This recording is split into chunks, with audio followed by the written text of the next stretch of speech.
Hey guys, Caleb here with my top 10 favorite movies of the year. Yeah, I haven't seen everything. Some movies never came to where I live, or even close to where I live. I live in southern West Virginia, so sometimes we don't get some of these smaller Oscar-type movies. But a few of the movies that I haven't seen that I think would have a good shot of making my top 10, or at least top 20, are The Favorite, If Beale Street Could Talk, Green Book, and Vice. Haven't seen any of those. I think I'm going to see Vice and Green Book next week, though. As for The Favorite and Beale Street, I'm going to have to maybe wait for some screeners. And of course there's other movies that I haven't seen. It's impossible to see everything. I think I've seen 85 movies this year, and I'm topping it down to a top 10 with 20, counting on my honorable mentions. And film is totally subjective, so if you didn't like some of these movies, that's cool, but these are just my personal favorites for top 20. So let's get into it real quick. My 20 through 11 I'm just going to name off, not even going to go into detail really. At 20 I got Bumblebee.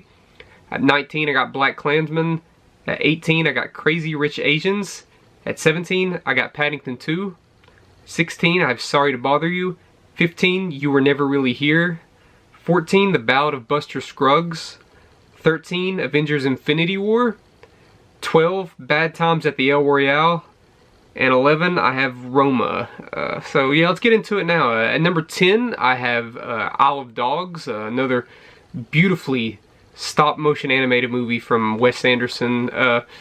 This one, not so much targeted towards kids like Fantastic Mr. Fox was. Some bleak imagery, some disturbing imagery, but I still think the movie is totally cute. If you love dogs, you'd really be hurting yourself not watching this movie, and the voice acting is just spot on. Like I said, beautiful work here animation-wise. Just I watched it in this summer when it came out on VOD. And I loved it immediately. I've only watched it once, but I'd really love to watch it again. So yeah, that was my number 10. Moving on to my number 9, I have First Reformed, directed by Paul Schrader. This is a movie that I put off for a long time. It showed up on a VOD, and I was just like, I'm not going to watch it yet. But then I kept hearing more buzz about it, and it kept getting nominated for stuff, and then I decided I had to watch it. This movie took me by surprise. I thought I knew what it was going to be about, and I totally didn't, which is always a pleasant surprise when you watch a trailer and the movie ends up being totally unpredictable with where it goes. Ethan Hawke, an amazing performance, and the direction here is some of the best direction I've seen all year. I really hope this movie gets nominated for stuff, Oscar-wise, because it's getting nominated for everything else, and I see it at the top of critics' list. I think it's like on Metacritic, if you're looking at the movies that are in the most top 10 list, this is number 2 behind Roma. So yeah, I hope this movie gets some recognition, because I think it totally deserves it. It's a total oddball of a movie, and it'd probably make some people mad, but I really loved it. Moving on, number 8, I have Blindspotting. This is the movie that nobody has seen, but yet again, the critics love it. It's yet again on a lot of top 10 lists. This movie is about a guy who has 3 days left of probation, and he's friends with a loose cannon. It takes place in Oakland, which is funny because this is another Oakland-style movie, like Sorry to Bother You was, but where that was sort of like in the fantasy world. This one is more accurate, probably, with how Oakland is. It really deals with race relations in a humorous but heartfelt and heartbreaking manner. Some really tense stuff here, all combining into a climax that I found refreshing and totally intense. Yeah, you gotta watch Blindspotting. It's not gonna get any Oscar recognition, but it is one of the best movies of the year. Moving on, number 7, I have Won't You Be My Neighbor. As far as documentaries goes, this is a perfect documentary about Mr. Rogers. It was delightful, it was heart-wrenching, it was relatable. There's a handful of moments, maybe 5 or 6 moments where you will tear up. Some moments you'll tear up more than others, though, especially right towards the end. The movie gets really sad, but ultimately the movie is really uplifting. Mr. Rogers was a great dude, and the movie doesn't shy away from his flaws at all.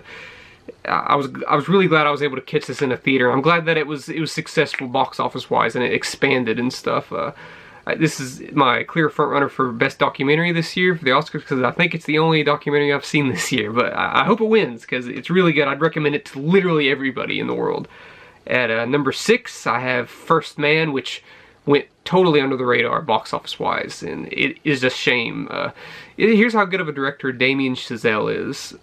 This is his weakest movie by a grand margin, and I still think it's borderline perfect. I mean, that just goes to show how great Whiplash and La La Land are. Yeah, First Man, it's basically the anti-Oscar bait film. It feels like a really big budget, you know, at a $60 million budget indie flick. You know, it's very subtle in its tone. The emotion creeps up on you. There's not a lot of stuff that forces you to feel a certain way. It just happens organically, and some people won't feel that way because the way that Gosling portrays the lead character here, Neil Armstrong, is pretty subdued, and he was just trying to be accurate with how he was as a real dude. And a lot of people have problems with that, but I love it. I think this is some of the best direction all year, best cinematography, best visual effects, and best musical score. This movie's going to get nominated for a lot of Oscars, but it probably won't get nominated for Best Picture or even Best Actor. Claire Foy might get nominated for Best Supporting Actress, but that's about it. And that's a shame. I'd love for it to sneak in there, but if it doesn't, it's still going to get nominated for a lot of technical awards, and it might even win. At number 5, I have A Quiet Place. This was one of the best theatrical experiences I had all year. Luckily, the people in my theater were solid, which was shocking to me because most horror movies you watch in theaters, people are bogus during it. They suck. But they were very good during A Quiet Place, and I think it lent to the experience. Some really good direction from John Krasinski. It's the only movie I've ever seen from him direction-wise. Emily Blunt delivers a powerful performance. Everybody just delivers a powerful performance in this really unique movie with a unique script that doesn't have much dialogue, and it's shocking that it did so well in the box office and that it got such positive audience reaction. And it's one of the few movies that audiences and critics, I believe, can agree on all year long. Really intense stuff, but at the end of the day, if you watch it a second or third time at the house, it becomes a really good family drama above a horror movie. So yeah, probably the best PG-13 horror movie I've seen since The Sixth Sense. At number 4, I have 8th Grade, which was just a totally relatable and delightful experience in the movie theater. A really underrated score here by Anna Meredith. Bo Burnham's directorial debut knocks it out of the park here. Elsie Fisher, an amazing performance. Some really touching stuff here dealing with Elsie Fisher as the daughter and her dad. Just really good, really uncomfortable stuff too. Dealing with an 8th grader, you know, you're at that age when your body is changing and people are acting a certain way and you want to learn about things, and the movie does not shy away from any of that. I'm glad this was a box office success like a few other movies. I really hope this movie sneaks in there, Best Picture, but I have my doubts because I think it definitely would be my favorite out of all the Oscar type movies that are being talked about. Maybe Best Original Screenplay, definitely, but yeah. Another one that I'd recommend to almost anybody. It's not incredibly original, but it takes the formula and really perfects it. You know, I don't think it's quite as good as last year's Lady Bird, but it's really, really close. At number 3, I have Hereditary.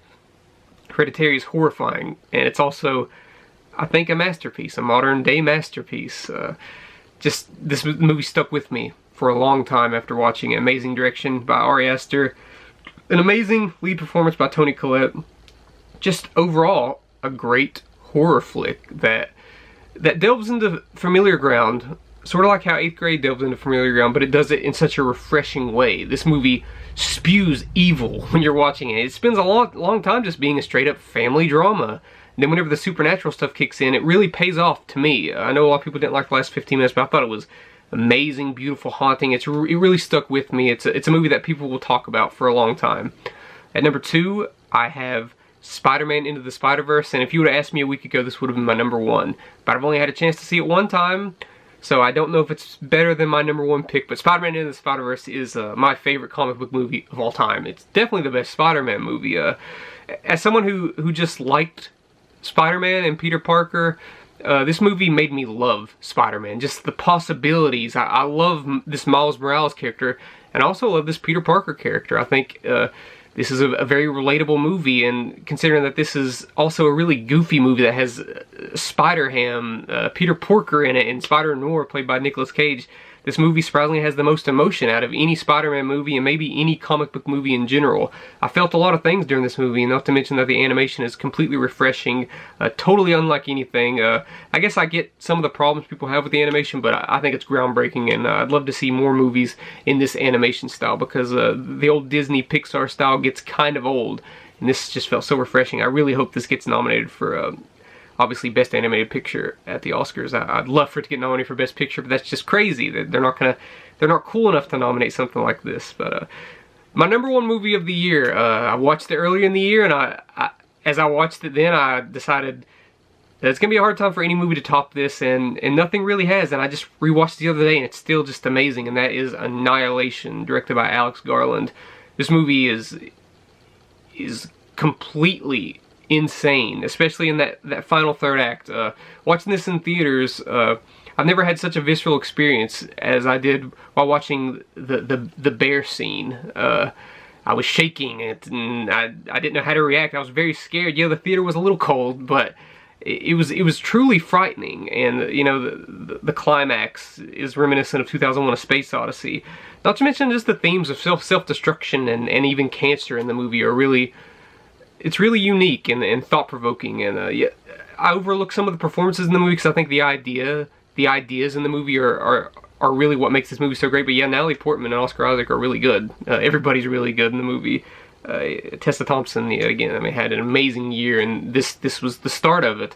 Yeah, Annihilation, this will be a sci-fi classic that people talk about 20 years from now, I think, and in the vein of like an Alien or something like that. Just in a Blade Runner, something, you know, 2001: Space Odyssey. I can only hope that it reaches that sort of territory. But yeah, that is my top 10, top 20 of the year. Don't be surprised if I come back and redo this again with a friend as we compare our list after I've seen, hopefully, these movies that I haven't seen yet. Because the one I'm really looking forward to is The Favorite and Vice. Those are the two that I really wanted to see, and I just haven't been able to. They didn't come anywhere close. But yeah, please comment your top 10 below. Did you like my list? Did you hate my list? Please let me know. But please just let me know and subscribe. And thank you for watching.